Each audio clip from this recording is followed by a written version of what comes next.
Topic start हो रहा है लीव सैलरी।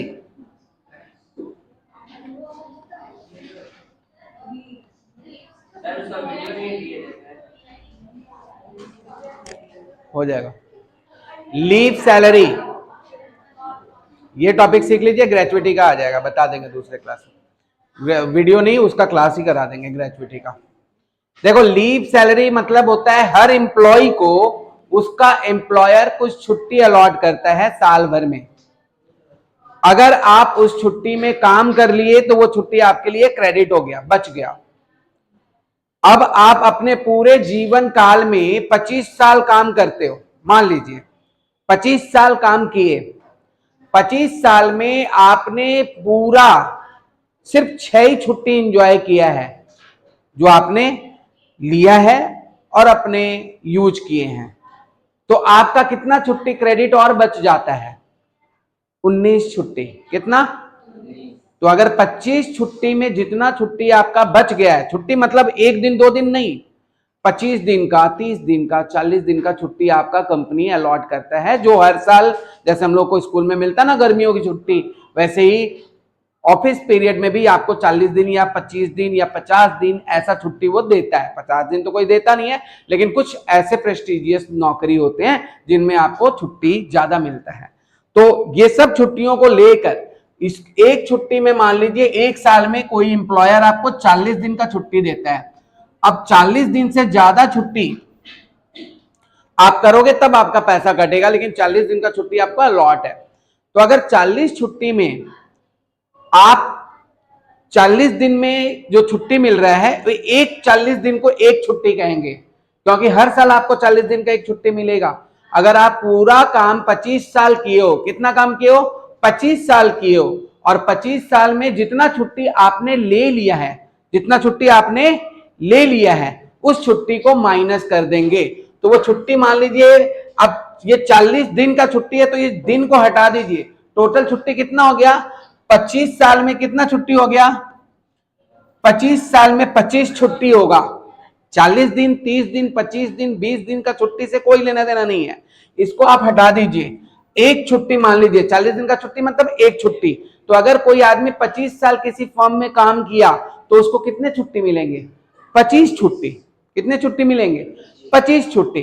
अब इस 25 छुट्टी में से वो 6 छुट्टी यूज कर लिया है जीवन काल में, 6 छुट्टी वो एंजॉय कर लिया है काम करते करते, तो उसके क्रेडिट में कितने छुट्टी बचे हुए हैं? 19 छुट्टी। इस 19 छुट्टी के लिए जब वो रिटायर्ड होता है या फिर जब वो फाइनली एक लॉन्ग पीरियड हो जाता है, उस लॉन्ग पीरियड के बाद वो उस पैसा को लेना चाहता है ना, तो वो अपने एम्प्लॉयर को बोलता है कि मेरे छुट्टियों का पैसा दे दीजिए। उसी छुट्टी के पैसे को हम लोग कहते हैं लीव इनकैशमेंट। क्या कहते हैं?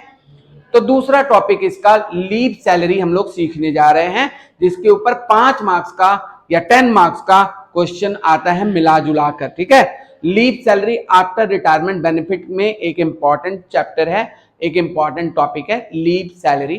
तो ये इसके बाद ग्रेजुएटी के बाद लीव सैलरी एक दूसरा टॉपिक है जिसमें आपको छुट्टियों का पैसा मिलता है after rendering a long period in a company और an employer.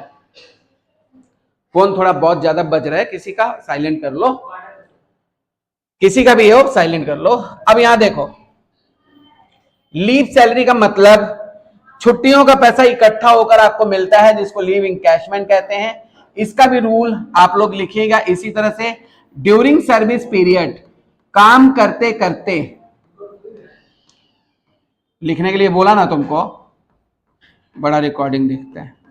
During service period अगर आप लीव का पैसा उठाते हो अपने कंपनी से तो वो आपके हाथ में फुल्ली टैक्सेबल होगा। ड्यूरिंग सर्विस पीरियड अगर आप लीव का पैसा उठाते हो कंपनी से तो ये आपके हाथ में क्या होगा? फुल्ली टैक्सेबल होगा। चाहे आप गवर्नमेंट एम्प्लॉय हो या फिर नॉन गवर्नमेंट एम्प्लॉय हो, सबके हाथ में फुल्ली टैक्सेबल होगा। समझ गए? ड्यूरिंग सर्विस पीरियड अगर लीव का पैसा आप उठाते हो तो ये आपके हाथ में फुल्ली टैक्सेबल होगा ड्यूरिंग सर्विस पीरियड। जब आप नौकरी छोड़ते हो या किसी कारण से आपको नौकरी से निकाल दिया जाता है या फिर आप नौकरी को टर्मिनेट करते हो, तो यहां पर ऑन टर्मिनेशन ऑफ सर्विस देखेंगे।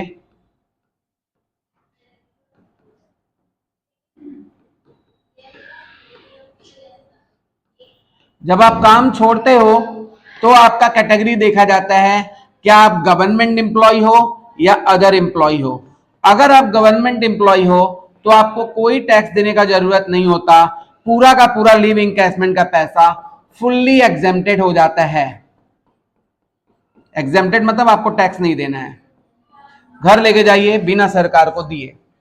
उसके बाद अगर आप अदर एम्प्लॉय हो, गवर्नमेंट एम्प्लॉय नहीं हो, अदर टाइप के एम्प्लॉय हो, तो आपको टैक्स देने का जरूरत होता है under section 10 sub section 10A में।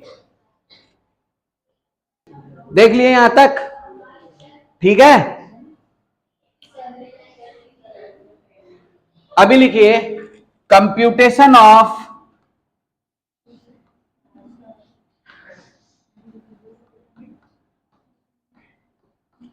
Taxable leave salary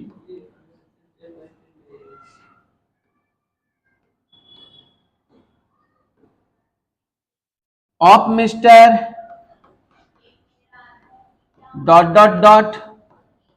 for the assessment year 2024-25।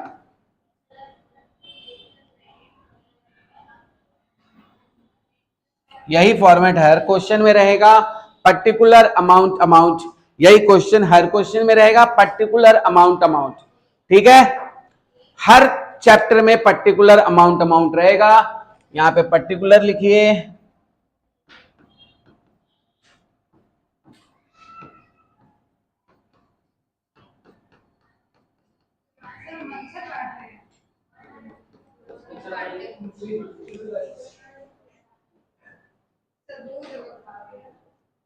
हो गया।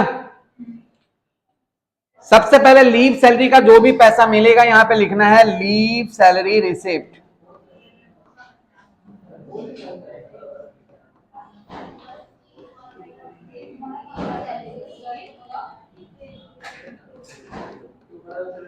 लीव सैलरी रिसिप्ट लिख दिया।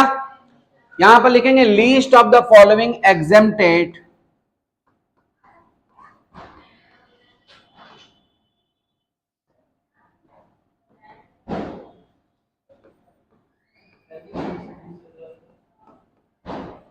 Under section 10 clause 10A। यहां पर भी ये तीनों में से जो सबसे छोटा होगा वो एग्जेम्प्ट किया जाएगा, उसके लिए माफ किया जाएगा। तीनों में से या चारों में से जो भी नीचे रहेगा उसमें उसको माइनस किया जाएगा। List of the following exempted. Number A, actual amount received.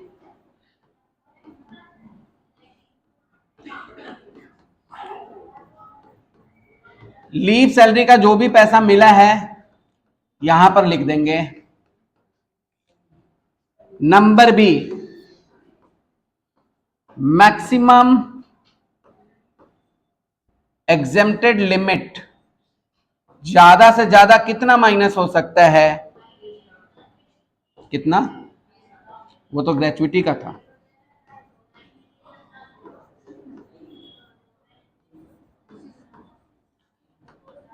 ये पहले 3 लाख था पिछले साल तक, इस साल से ये 25 लाख हो गया है। हाँ, पिछले साल ही 3 लाख पड़ा है, इस साल 25 लाख हो गया। 25 लाख तक मैक्सिमम लिमिट है लीव सैलरी का। 25 लाख तक रुपया आपको अगर एम्प्लॉयर आपको देता है तो वहां तक आप माइनस करा सकते हो। चारों में से जो सबसे छोटा होगा, जो अभी नीचे पॉइंट्स लिख रहे हैं, वही अमाउंट बाहर वाले अमाउंट से माइनस होगा। C number 10 into average salary.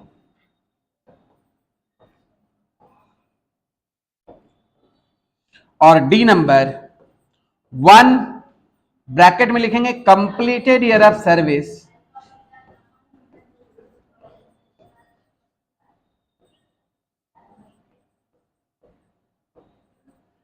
Minus leave taken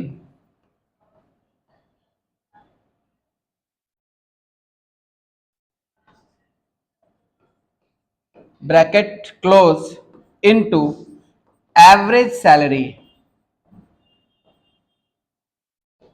per month.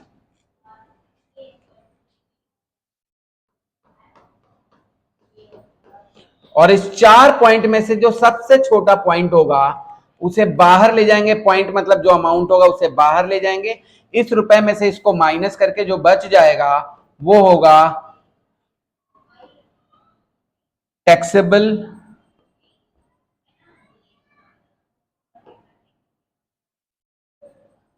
Leave salary.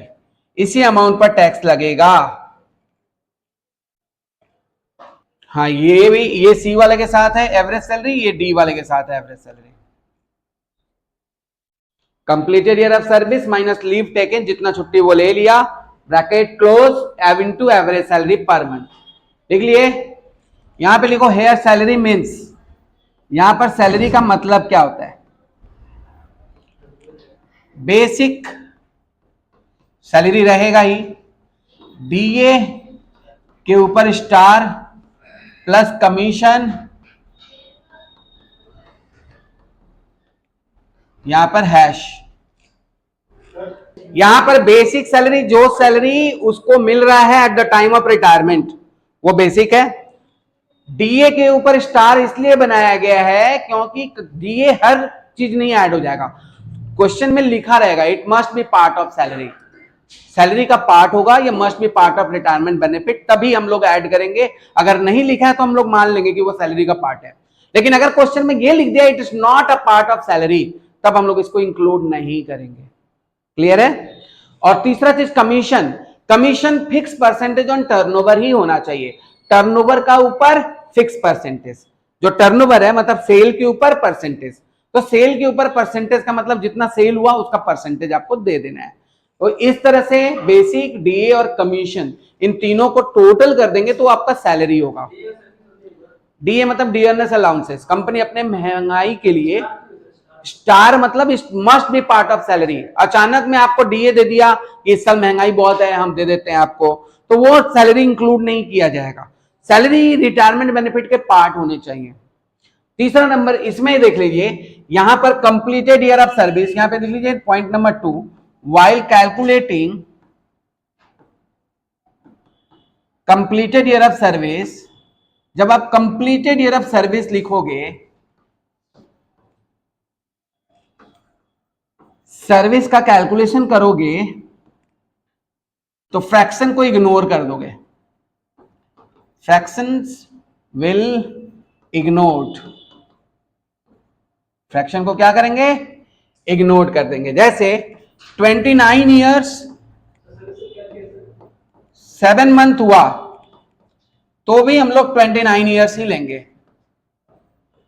Fraction को इग्नोर करने का मतलब 29 years completed year of service है, 11 मंथ लिखा हुआ है क्वेश्चन में, और 29 डेज या 25 डेज लिखा हुआ है, तो भी हम लोग 29 ईयर्स ही लेंगे। समझ गए बात? फ्रैक्शन को इग्नोर कर देना है। 29 के बाद जो भी मंथ वगैरह है उसको काउंट नहीं करना है। 25 भी हो सकता है, 29 भी हो सकता है, 34 भी हो सकता है, कुछ भी। क्लियर है? तो दो चीज हम समझ गए। बेसिक का मतलब क्या हुआ, सैलरी का मतलब क्या हुआ, basic plus DA plus commission.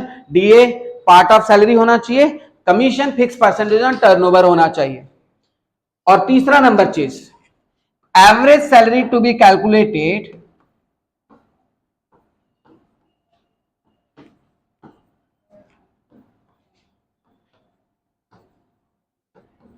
exactly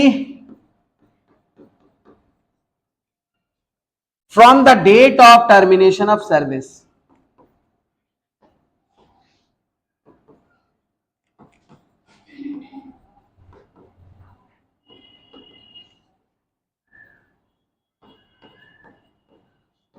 for last 10 months।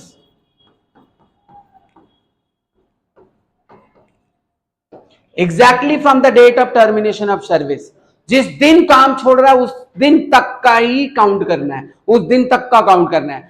कहने का मतलब हुआ अगर कोई 10 अगस्त को रिटायर्ड हो रहा है, समझ आया बात, तो अगस्त के 10 दिन का भी सैलरी लेना है, अगस्त के 10 दिन का सैलरी लेना है, और रिटायर होने के पहले 9 महीना का सैलरी, और उसके पहले 20 दिन का सैलरी, ऐसे करके टोटल 10 महीना करना है। समझे बात क्या हुआ?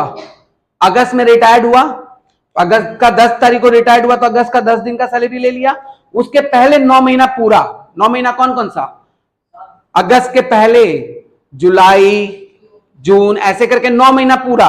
तो अभी तक कितना हुआ? 9 महीना 10 दिन हुआ, लेकिन हमको 10 महीना चाहिए। कितना महीना चाहिए? तो 20 दिन और बाकी है ना।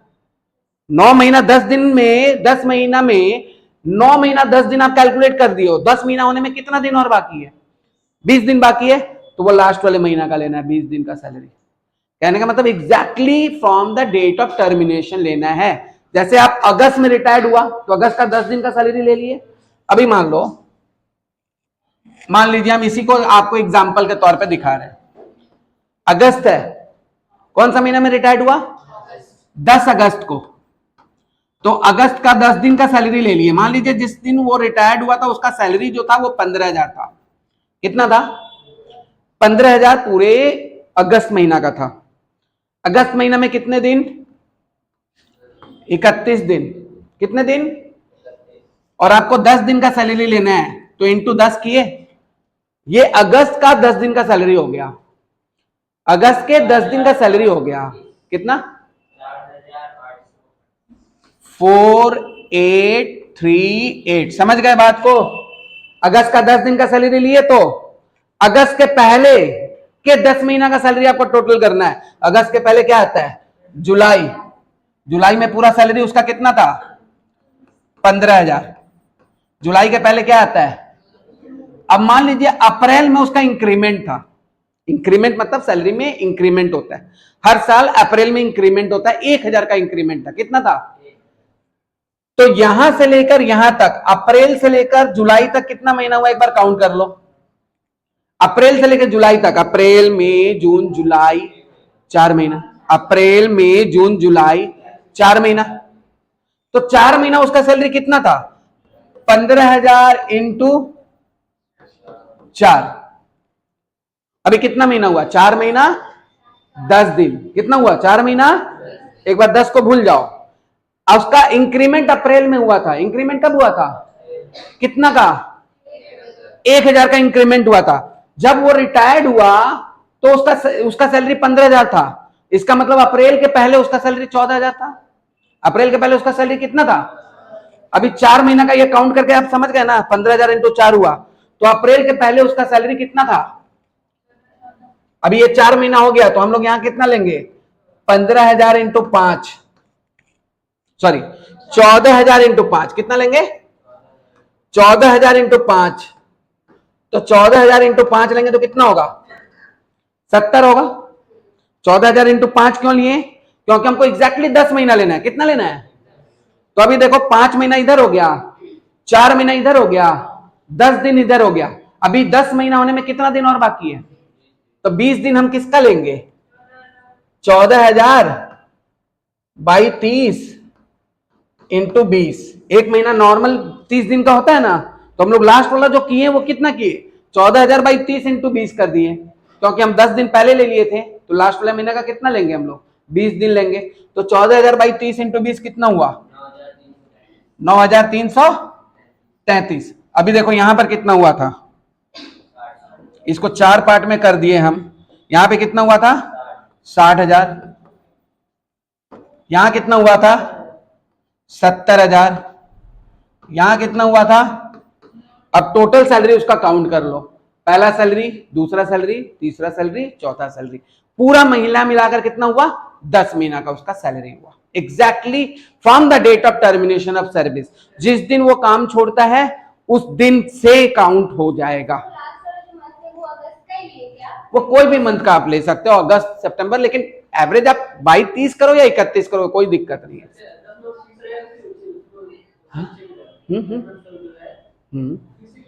10 महीना फिक्स है। अब किसी भी मंथ में लो ना, अगर हम मंथ को काउंट करें तो अगस्त पड़ रहा होगा, अगस्त डिवाइडेड बाई 31 करो या 30 करो, कोई बात नहीं है, आप 30 कर सकते हो मिनिमम। समझ आया बात?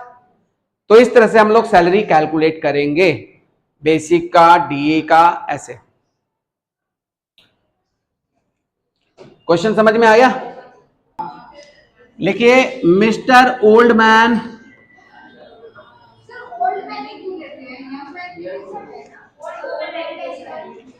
रिटायर्ड होने का बात है, mister old man retired from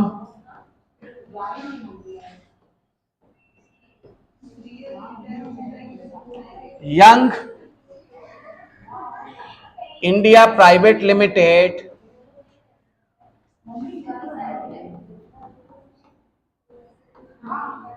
on 10th August 2023, 10th August 2023, after service of 29 years and 10 months,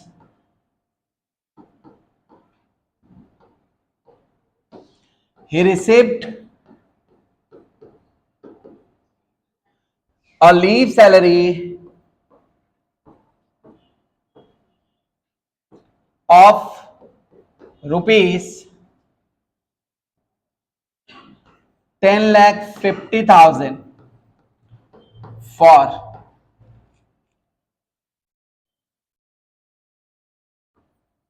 his 10,50,000 लिखे,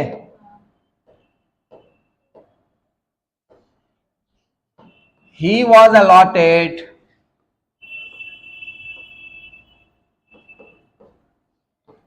for 40 days leave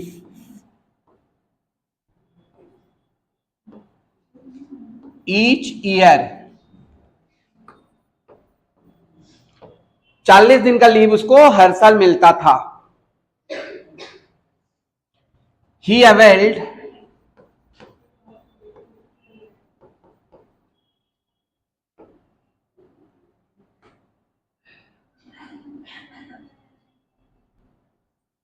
ten leaves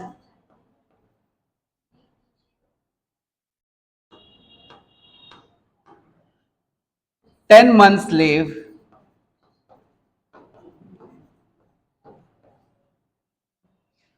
during his service period.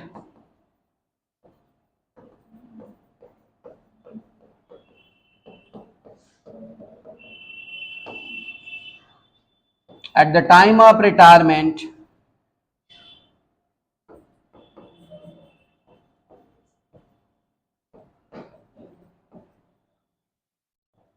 his service structure, his salary structure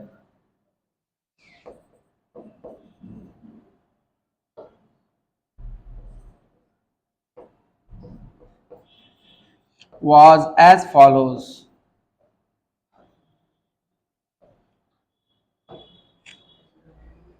नीचे लिखो, basic ₹30,000, DA 60% of basic, commission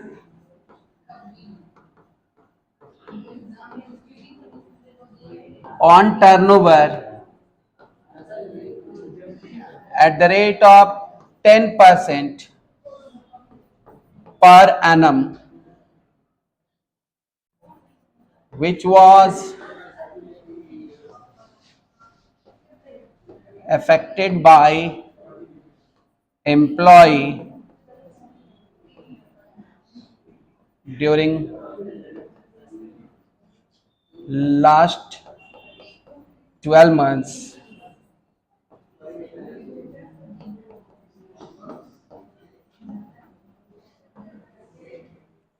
हो गया?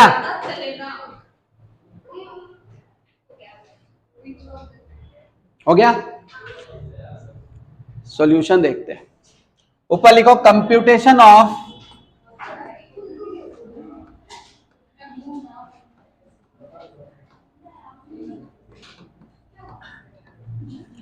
Taxable leave salary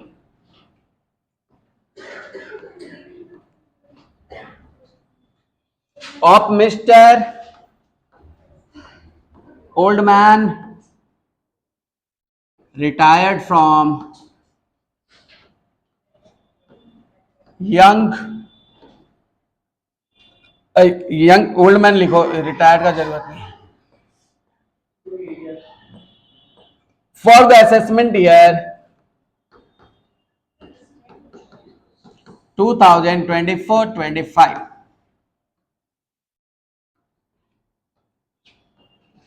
salary कितना मिला, leave salary कितना मिला? अरे लीव सैलरी उसको कुछ मिला ना, कितना मिला? 10,50,000। ये पहले बाहर लिख देंगे, जितना उसको लीव सैलरी मिला वो बाहर लिख देंगे। इसके बाद लिखेंगे लीस्ट ऑफ द फॉलोइंग,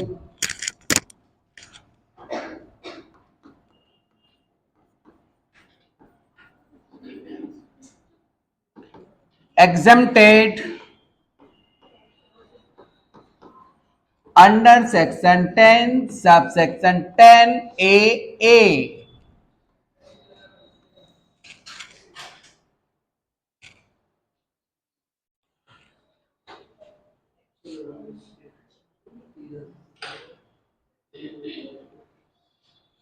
इसमें लिखेंगे actual amount received, actual amount कितना मिला उसको? 10,50,000। नंबर बी, मैक्सिमम लिमिट कितना था? 25 लाख तक ये माइनस हो सकता है, उससे ज्यादा माइनस नहीं होगा। अगर ये तीनों से बढ़ जाएगा तो 25 लाख ही बाहर जाएगा। सी नंबर क्या? 10 इंटू एवरेज सैलरी, यही ना? अब सी नंबर और डी नंबर ये दोनों एवरेज सैलरी पे डिपेंड है। 10 into average salary, D number 1 bracket start completed year of service. बताइए कितना साल वो काम कंप्लीट किया था? 29 ईयर्स। इग्नोर कर देंगे फ्रैक्शन को, 29 यहां पे लिखेंगे। कितना छुट्टी वो ले लिया था इस क्वेश्चन में? 6 था। ही अवेल 10 मंथ्स लीव, कितना महीना? 10 मंथ्स लीव। 10 महीना का छुट्टी वो अवेल्ड कर लिया था, इस छुट्टी में 10 महीना माइनस कर देंगे, इनटू एवरेज सैलरी यहां लिखते हैं, वो हम लोग कैलकुलेट करते हैं यहां पर। ठीक है, तो एवरेज सैलरी बताइए वो रिटायर्ड कब हुआ था? 10 अगस्त को। तो कितना सैलरी था उसका? बेसिक ही पहले कर रहे हैं, बेसिक था 30,000। तो 30,000 था, लेकिन वो रिटायर्ड हुआ था अगस्त में। कब रिटायर्ड हुआ था? 10 अगस्त को। तो अगस्त का 10 दिन का सैलरी करेंगे कैलकुलेट। अगस्त कितना महीना का होता है? 30 दिन का होता है ना। 10 दिन का सैलरी कितना हो गया, आप काउंट कर लो। 10 दिन का सैलरी कितना हो गया? 30,000 बाई 31 इंटू 10। इससे अगर गड़बड़ लग रहा तो आप डायरेक्ट 30 से डिवाइड कर दो। अरे उतना फ्रैक्शन में मत जाओ। 30,000 है ना, बाई 30 इंटू 10 करो, कितना आएगा? तो अगस्त का 10,000 आ गया। आ गया, तो ये हो गया एक पार्ट। जिस महीना में रिटायर्ड हुआ उसका फ्रैक्शनल सैलरी कितना हुआ? 10,000। कितना हो गया? 10,000। अब ये हो गया एक पार्ट। ओके, इसके पहले इंक्रीमेंट उसका लिखवाए थे क्या हम क्वेश्चन में? इंक्रीमेंट कितना हुआ था? ओह, इंक्रीमेंट नहीं लिखवाए थे। लिख लीजिए क्वेश्चन में, there was an increment of ₹2,000 falls due on 1 April. Question में ही एक लाइन और ऐड कर दीजिए। इंक्रीमेंट के बिना मजा नहीं आएगा, फिर एवरेज सैलरी का कोई मतलब ही नहीं है। हाँ, 1 April. There was an increment of ₹2,000 falls due on 1 April every year. 1 April को इंक्रीमेंट होता है उसका सैलरी में। कब होता है? तो यहां पर अप्रैल तक का हम लोग एक बॉर्डर बना लेंगे, ठीक है। अब अप्रैल से लेकर अगस्त तक का जो पीरियड है उसमें उसका सैलरी कितना था? 30,000 था ना।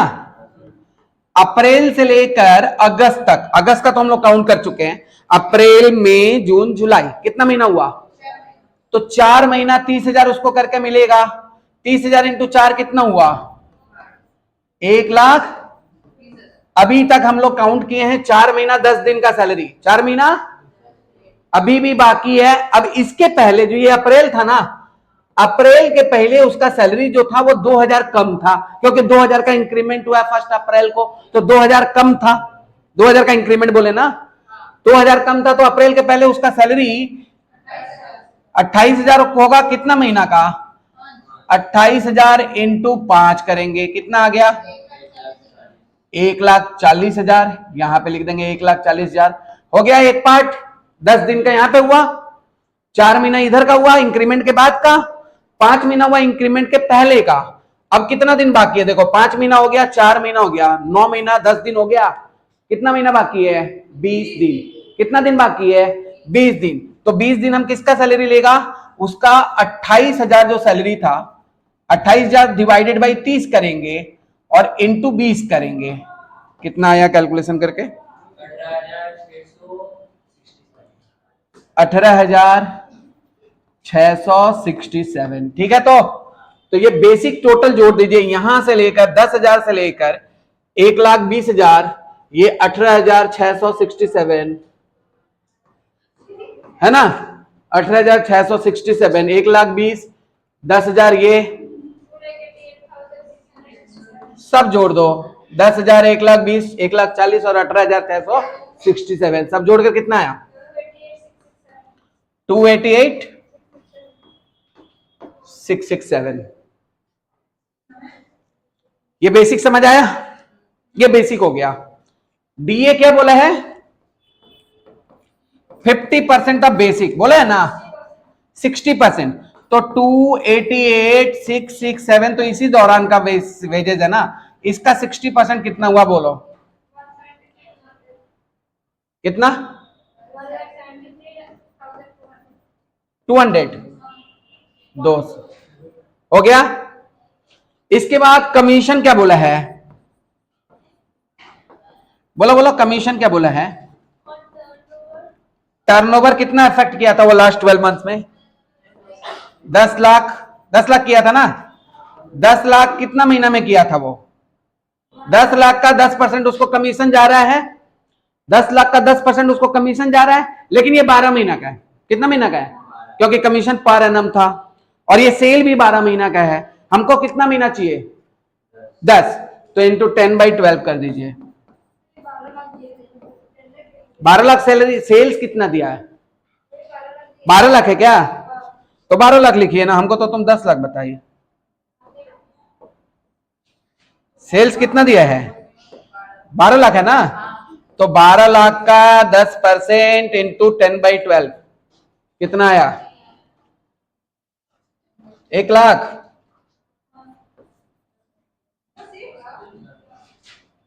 1,20,000 है ना, इंटू 10/12 करो। 1,00,000। 1,00,000। समझ आया बात? अब इन तीनों का पार्ट को जोड़ दो, तीनों को जोड़ दो। 288,667, 173,200, 1,00,000, तीनों जोड़कर कितना आया?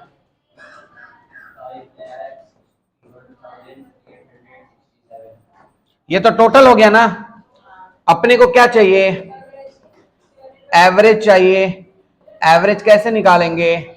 5,61,867 डिवाइडेड बाई 10 कितना आया? ये आ गया एवरेज। अब ऊपर हम लोग यहां 10 इंटू एवरेज सैलरी क्या लिखेंगे? 10 इंटू 187, फिर वही लाख आ गया, देख लो 561,870 आ गया। तो क्या करें? पीछे करें? यहां पर कितना सैलरी उसका हुआ था 56187, इसका कैलकुलेशन करके बताओ। 19 इंटू 568,187 10675553। चलिए इन सब में से सबसे छोटा क्या है, इसको बाहर करिए 561,870 और माइनस करके कितना बच गया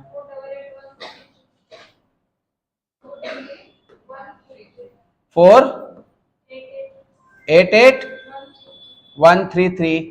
ये हो जाएगा taxable leave salary.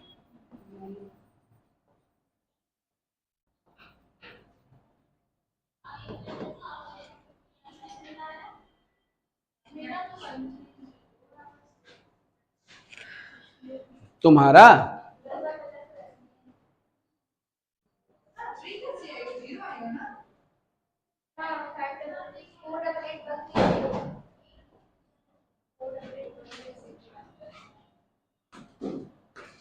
One three, ये हो गया लीव सैलरी।